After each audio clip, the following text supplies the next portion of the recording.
Shunda Allohga keldik. Ha. Har kimga emas, o'zi Alloh chaqirsa, qancha oshog'ingiz bor, bilasiz, nechta do'stlaringiz bor. Bu ham bir nima deydi, qanaqadir bizga berilayotgan ne'mat-da. Mansur aka, men 20 yildan beri taniyman. Esingizda Mansur aka, do'koningiz bo'lardi anaqada. İpodromda bor. İpodromda.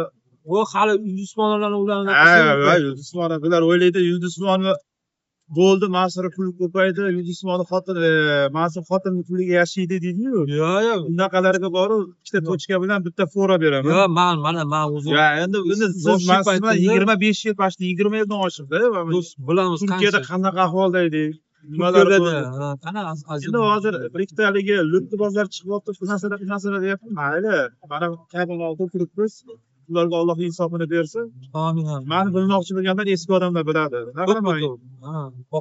Lekin aytib qo'yman, 20 yil oldin eng qimmat, eng katta bozordagi do'kon Branik bo'lgan. Necha yil davomida. Odamlar biladi. Bilgan biladi, bilmagan hozir yoshlar mana men просто ko'rishsam, agar bitta narsa borda, xafa bo'ldim, o'tgan gap. Bitta narsa borda, agar men Yulduz Opa puliga yashaydigan bo'lganimda, Turkiyada shunday pakopka qilib turib joylashtirgan bo'lardim-da. Do'stlar, bu ayolni Turkiyaga borganimda shuncha qiyinchiliklar bo'lganda, pulsizlik davrlarimizda, magazinlarimizni bosib, bunga ishlagan magazinni bosib qo'ygan paytlarda odamlar qanday ahvoldaligini o'zim yaxshi bilaman-da. Shunda endi hozir o'tirib, bundaqa hozir endi to'y ko'p, ish ko'p, o'ylaydi, bu просто tak paydo bo'lgan deb o'ylaydi-da. Buni yaratish uchun qancha zaman kechgan, o'zingiz bilasiz. Bitta yangilik kiritish.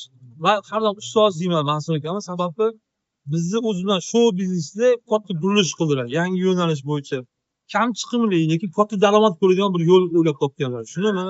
Endi biznesmensizda siz aka, necha yillik tadbirkor odamsiz, necha yillik tadbirkor. Yashinib yurgan tadbirkorlar. Yashirib orqa planda bo'lgan. Orqa planda bo'lgan tadbirkor. Noto'g'ri, azizlar, noto'g'ri. Yaxshi deb o'ylab xulosa qiling. Birozda odam orqasidan gapirayotganda, mayli, endi nima desam, odamlar og'ziga gap ushlab bo'lmaydi-ku. Bu narsani nima xohlasalar shuni aytaverlaring. Mayli. Aka, mana Allohning uyidan zengilaman. Qolganini bo'ldi. Allohga omonat bo'linglar.